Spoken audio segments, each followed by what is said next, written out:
Hey guys, what's going on? So in the video today, I'm very excited because in today's video, I'm going to be unboxing my first pair of Indonesian boots. Now, if you've been following the boot scene a lot lately, then you will know that Indonesian boots have been all the rage recently.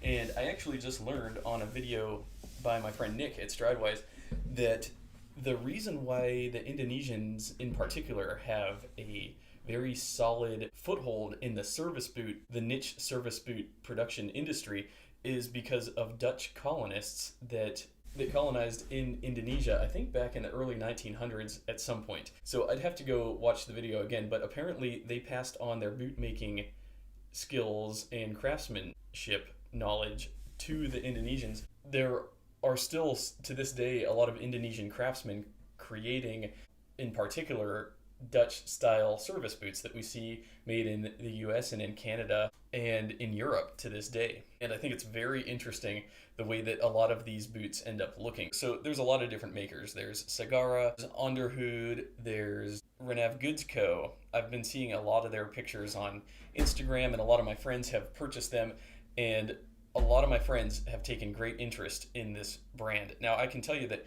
I already have a couple pairs on pre-order from Renavgoods Co. An opportunity arose. What happened was a guy named Mr. Calvin, for some reason, he ordered these boots right here, and I'll get into that. Full disclosure, I already opened these and looked at them and inspected them and tried them on. But yeah, I just kind of want to walk through my thoughts on this particular pair of boots. So first off, the box is pretty amazing because the box has like this it's a magnetic enclosure flap, basically, that allows you to easily open and close the box. On the top of the box it says crafted from the hand of the finest, and there's a horse here and it says Renav here. Indonesian made, very sharp. And what's really cool, so there's like a metallic sort of shine that the box is painted in. It's like somewhere between gold and platinum, I want to say. It's like kind of a darker, shadier gold color. It's really cool. I'm really captivated by the like gold metallic look that the box has going on. That's really unique. And then here they are. They originally came in these boot bags here that are, again, kind of like a yellowish mustard type gold color. And I'll have to ask Ray what the significance is behind that. Maybe it's just a color he likes, but there might be a deeper meaning behind it. So yeah, it's got these really cool, really nice boot bags. Now these aren't flannel boot bags. They're a different type of a material, maybe like a polyester type thing, but they really protect the boots well. Yeah, the overall presentation is very nice. And then it came with a separate set of laces. Now these laces are really unique. I don't know exactly what they are, but they're heavily waxed, whatever they are. And they're almost like a reddish color, a reddish brown color. I believe that they're like a heavily waxed, very smooth by the feel, cotton round lace. But yeah, very sharp. And then already in the boots are these round waxed brown cotton laces that are already in there. But yeah, I'm really captivated by whatever this is. So I might end up using these laces in there. Again, this was not my MTO. I just happened to see that Ray posted these as being up for sale again. So I messaged him and the price was really good. So I hopped on them. These are in brown Shinki Horsebutt, my first pair of Shinki Horsebutt. All the other Horsebutt that I own is from the Mariam Tannery in Italy, and that's good Horsebutt, but my friend Jake at Almost Vintage Style, he really like just touts and praises the Shinki Tannery in particular for their ability to achieve very rich, bright, vibrant colors in their Horsebutts as well as in their shell cordovan, and I agree. Shinki's shell is a lot brighter, a lot more vibrant. It is a little thinner compared to Horween's, but like Jake was saying, like the Horween shell cordovan is maybe a little bit thicker, maybe a little bit more glossy, but at the same time the colors are kind of more dull, earthy colors. Whereas if you compare that to the Shinki Tannery, they're busting out like very rich, vibrant colors that really like just scream in vibrancy, kind of like this pair in particular. I'll get to the texture and everything too, but so this is brown Shinki Horsebutt. These shoes are for Mr. Calvin. So yeah, Calvin is who forwarded these on to me after I bought them. But yeah, it says ISN 106. I think that's maybe the style number. Brown Shinki Horsebutt, plain toe, woodsman heel, my first woodsman heel right here. And it is, let me tell you what, it is a pronounced woodsman heel. This thing juts out super far. It's so cool. It's so stylish looking. Just everything about this is a crazy boot. I'm telling you right now. This is one crazy boot. It's got a single midsole, Goodyear welt, flat welt, 360 degree, red brown half sole, A1 soft structure toe. So it's a red brown half sole, doctor sole, non-slip. The doctor soles are all the rage recently. I have my pair of Alden Color 8 Shell Cordovan boots. On the very last, I had them resold by Brian the Bootmaker in one of these doctor soles. It's a very neat corded sole. I love it. Like I said, it's been all the rage recently because it's just got so much happening with it. You know what I mean? Super grippy. It's got all kinds of really cool features on the bottom. These like cool, I don't even know what you call them, but yeah, it says super grip up here. So thank you to Ray for this stunning pair of boots, for making it easy for me. And thank you, Calvin, for moving them on and letting me acquire them and inherit them, because they are insane. So first off, as soon as I saw these in the box, I was blown away by the craftsmanship. Like, I'm not looking for perfection. I never am, especially not with handmade things. But the stitching and the attention to detail is truly, truly meticulous and next level. Like the stitching, like I praise Grant Stone for their ability to have such a solid welt. And the welt on these, I believe these are hand welted, because they are perfect. Each stitch is like basically congruent, completely congruent with the next.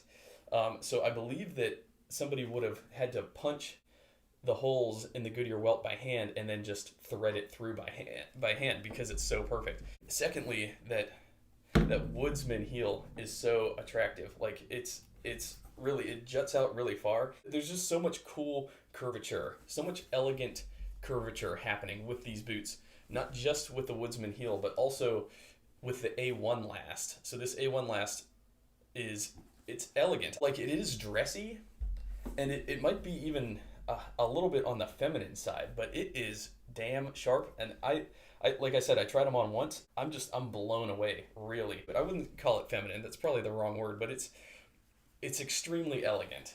Proportionality, the dimensions of it, very interesting. So like, it kind of narrows out at the toe, but I wouldn't call that an almond toe at all, like the Viberg 2030 or the Parkhurst last. I would call that more of just a narrowed out round toe at the top there.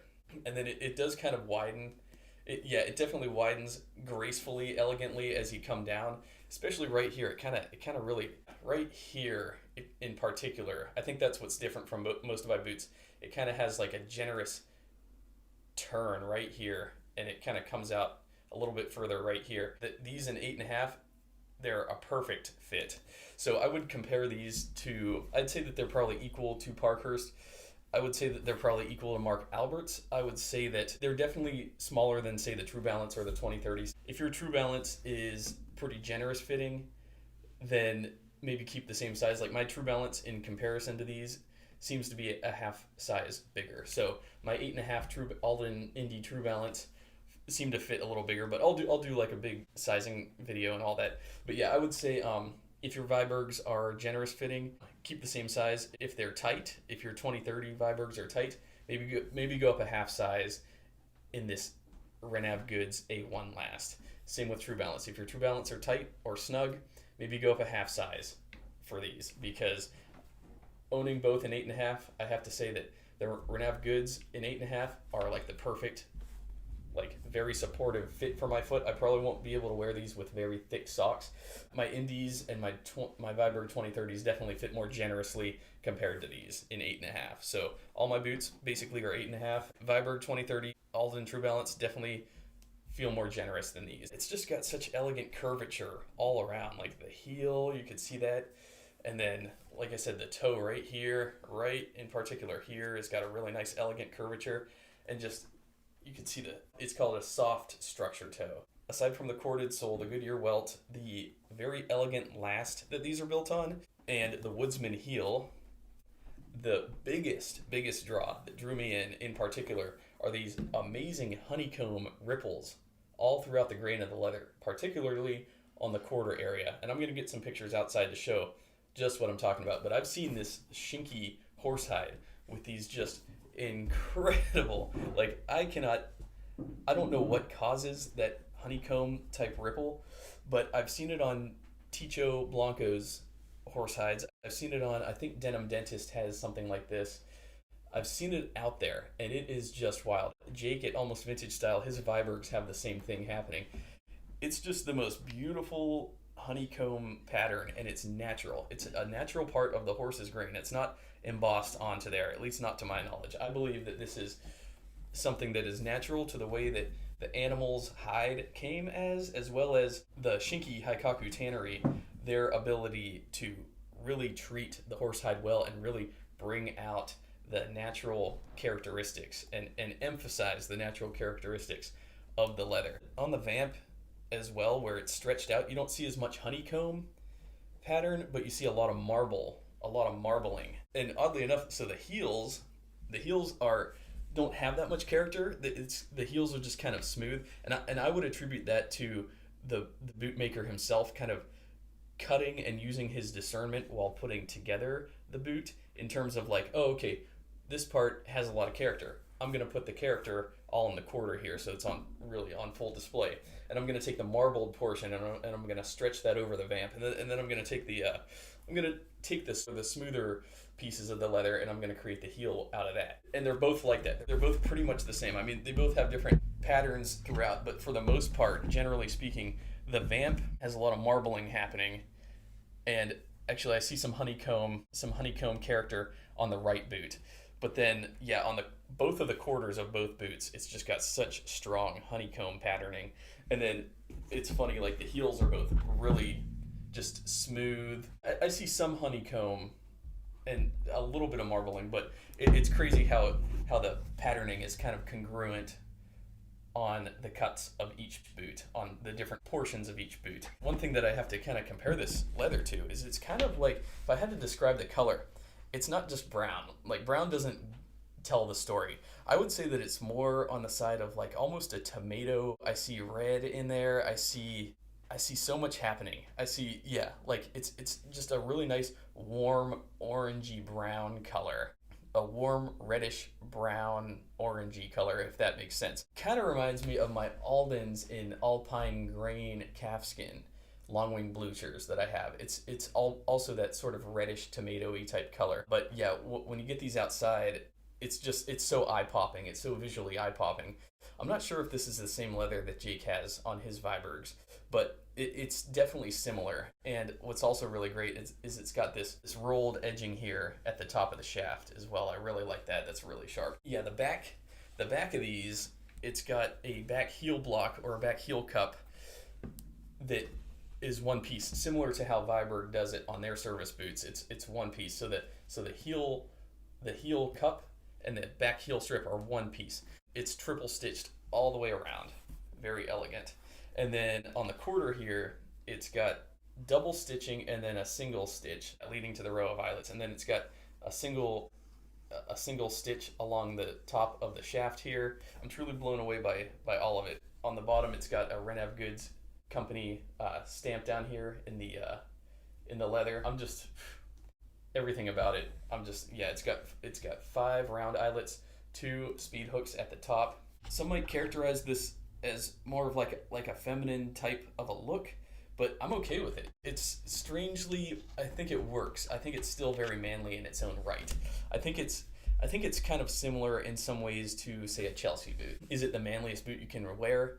No. It's still pretty manly and just damn sexy, damn attractive. So I do not believe this is going to be my last boot from Renavgoods. I think, I do have a couple already in line that I'm waiting for him to make, but yeah, I just kind of want to get my initial thoughts out there because I am just so blown away by these. I mean, truly blown away. Yeah, Indonesian boot brands, they're all the rage right now, and I get it. Like, I get the hesitation of getting into it because it's like, I'm more of a traditional boot buyer. I like to see the boot online. I like that it's ready, and I like to pull the trigger, and I like to get it, within a week and all that. And in this case, it was like that because they went available for whatever reason, probably a sizing problem with the previous customer, and I got these at a good deal. The stars kind of aligned, so I'm really happy with how it turned out. I can't wait to start wearing them. I'll probably start tomorrow, to be honest. I'm probably gonna baby these. I'm not gonna lie, kind of like Jake does with his Vibergs. Like he doesn't want water spots. He wants to really baby them and love them. Now, one thing that I will say is these didn't have as crazy of a smell as some of my other leathers do. These kind of don't really have much of a smell. So but you know, you compare that to the Bad Lassie or to Horween Chrome XL or Horween Shell Cordovan or, you know, things of that nature. Like they have a really amazing smell. These don't really have much of a smell. Like there's some, but it's not like overwhelming. So I think that's all I had to say for now about these incredible new boots. Again, I'm extremely excited to finally be trying some Indonesian stuff. I do not believe these are going to be my last pair of Indonesian boots. I'm blown away. So anyways, thanks a lot for watching, guys. I'm on Instagram. You can follow me there. My username is AeroSurferLV. You can check there. I'll be posting pictures of these as I wear them. So anyways, that's all for now. Thanks a lot for watching. I'll see y'all in my next video.